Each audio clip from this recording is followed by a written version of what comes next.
Today we're going to be taking the next step in our new and improved seed starting extravaganza, which is taking place in the potting shed, previously the kitchen shed. And more specifically, we're going to be setting up some grow lights, although they're not real grow lights. We'll explain all that in due course. But there's been much action since we were last here at the potting shed with the seedlings, so let's bring you up to speed on what's been going on.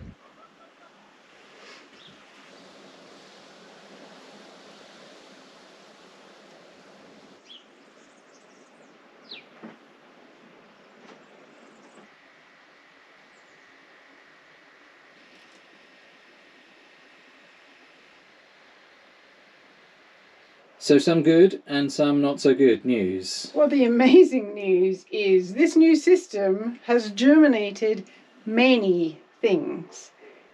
More than I was expecting. It's been 7 days. And there are things here that the seeds say that they should have expired in 2019 and they have germinated. So that is one good thing. It's not a problem with the seeds. So whether it's the temperature, the mix of compost, or the bottom feed watering, Or the perlite. or all of them together, I don't know. But I'm very happy. The only problem was we were not expecting them to come up so fast. I kind of thought another 3 or 4 days from now. And because we weren't expecting it, we didn't have our lights set up, and this has resulted in very, very leggy seedlings. So I'm leaving these radish because we'll succession plant these if they don't work. But I had a load of tomatoes come up. So this was the original tray. Oh, another one has popped up today. What I did was I just pricked out all the ones that had germinated, and then they were like this big, and I buried them super, super deep so I can just see the top, and I'm hoping they'll recover and do whatever they do to be healthier and less leggy. Worst case, if they don't work, I reseeded the ones that had germinated so they'll come up again. Just a bonus if we get this extra tray.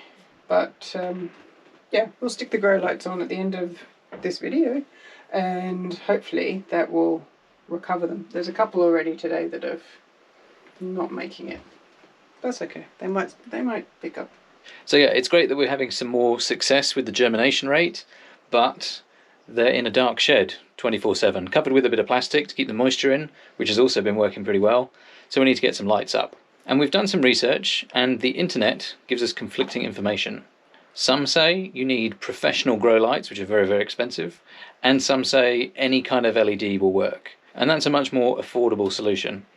So we're going to start with the more affordable solution and see if that works. And if not, we'll try something else. So we bought initially one little flat LED panel. Many people said you could just use strip lights, but I couldn't find any. We couldn't find any that had the right colour temperature variants, but we found these.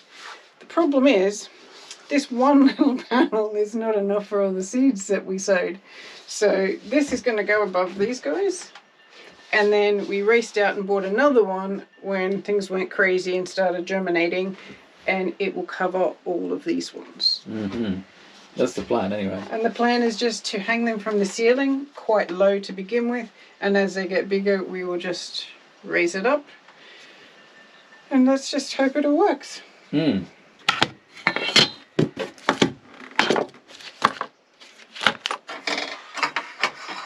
going to go there. That's pretty good. I think we can just thread the string through there and there. Yep. And then another one there and there. And just hang it like that. Does that bracket not attach? Or is it slid in and locked? Just slides in, it seems. Oh yeah, that's cool. Other way around, definitely. Yeah. That's pretty cool, because then you can take the light, hang this first and then slide the light onto it. Something like that. You want two of these, right? Or are you going to connect them up to No, the I think same we thing? can just go to one. Ah, both strings into the one. Yeah, Okay. I think, well, let's try that. it. Yep. Okay. Otherwise, I'm going to be. There's not a lot of space in here, is It's there? not.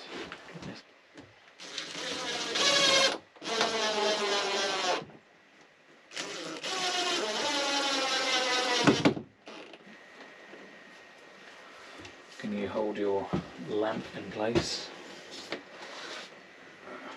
You can just do it here and then we can adjust it, right?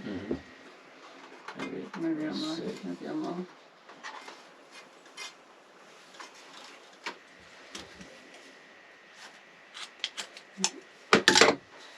Super high tech this. Well, MVP. Yeah, exactly.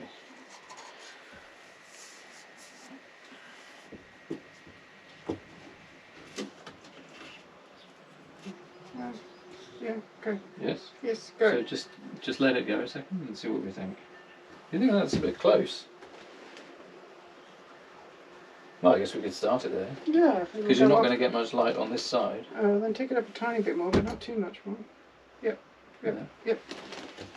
Okay. So we think maybe like that.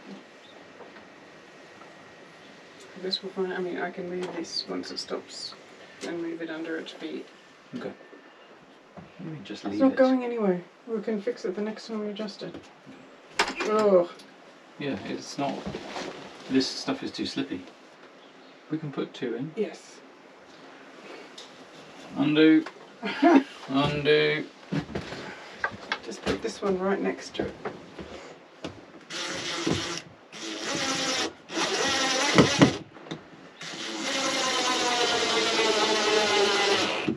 That's what it takes. Okay. If you hold this.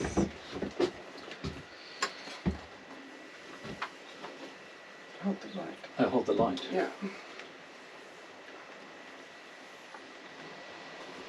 This is why I was thinking, I could have just put one clip up there for this and do the same thing. Something like that. We'll see if it falls down by the end of the video, and if it does, we'll fix it.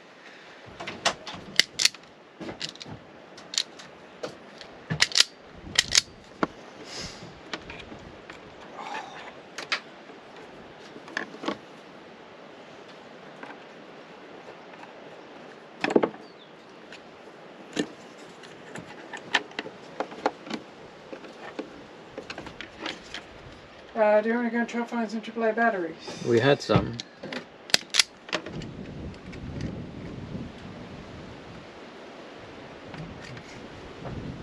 Alrighty. One tiny plug, one driver. Try it out. I imagine there's only one way around that it can go. Yeah, you got it.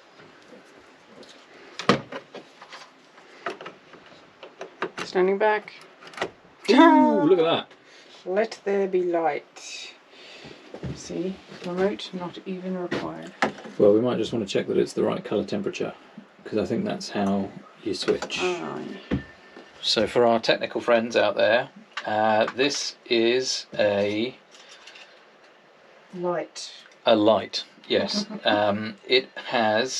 It is 60 centimetres by 30 centimetres in dimensions.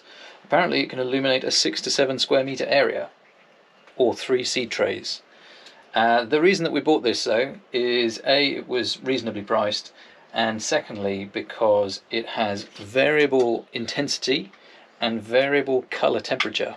When it comes to colour temperature, we're trying to match the sun, daylight, which is around about 5,600 to 6,500 degrees Kelvin, which is the scale that colour temperature is measured in.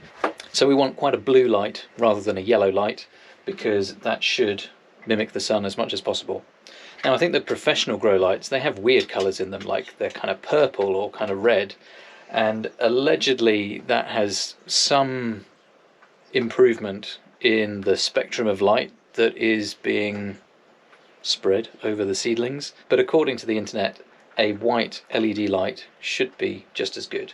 Probably not as good, but it's not like we're growing any kind of special crops here, if you know what I mean. We are just trying to germinate some tomatoes. So let's do a quick demo of the different colour temperatures, in case that's interesting. And now it's not doing anything. You're not great with technology, are you? No! And then, did I just break it?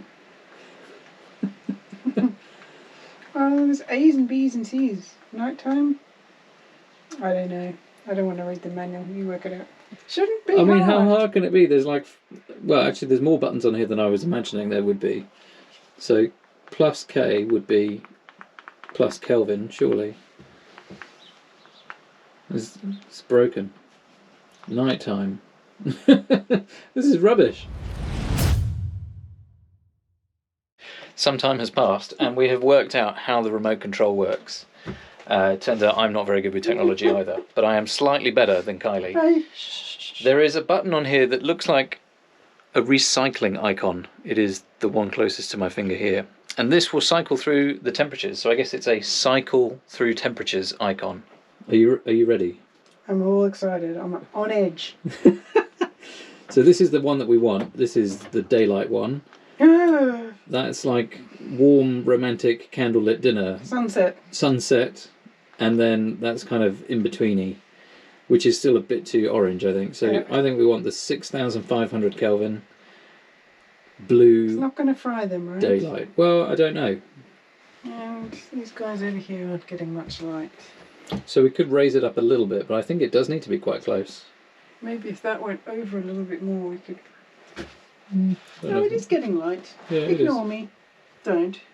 But you know what I mean. What was that? Nothing.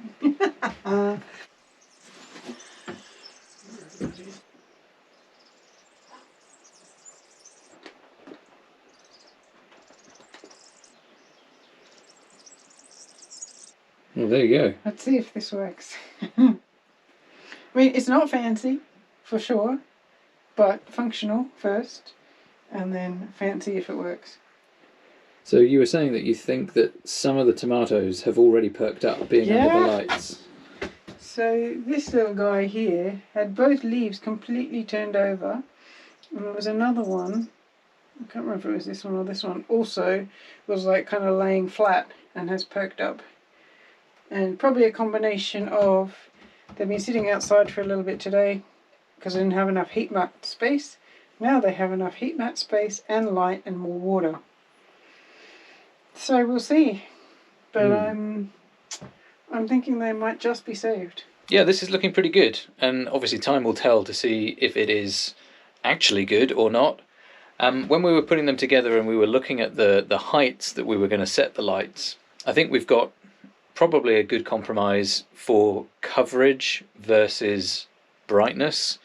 One thing that I was a bit concerned with was any heat generated by the light kind of cooking the seedlings from above, but we've had them on for a while now and they are not hot at all. They're not even warm. No. So I really don't think that's going to be an issue. Again, time will tell. But yeah, pretty good. I have reduced the temperature on our mats. I think I had them to begin with. We had them to begin with at 16, then I put them up to 22, and I've now taken them down to 20. So the research says it needs to be 15 to germinate, but it's really cold in the evenings at the moment. We got to 3 last night, so I'm like 20 is a nice temperature to keep them at. And this shed keeps it also a little bit warm when we don't have the big window open. Yeah. Yeah, interestingly, the one over there is at 17.5 and the ones over here are at 15. Yeah. So. And the mats are like 20 watts, so no problems to run them 24/7. The lights, what was it? 30? 24 maybe? And 42. Yeah, not very much again, so we're probably just going to run these 24/7 as well. We have got a timer though if we need to. Yeah, but they use so little. Right, would you like to say goodbye to the lovely people? Goodbye, lovely people. Bye. Bye. Oh, these ones are a bit leggy.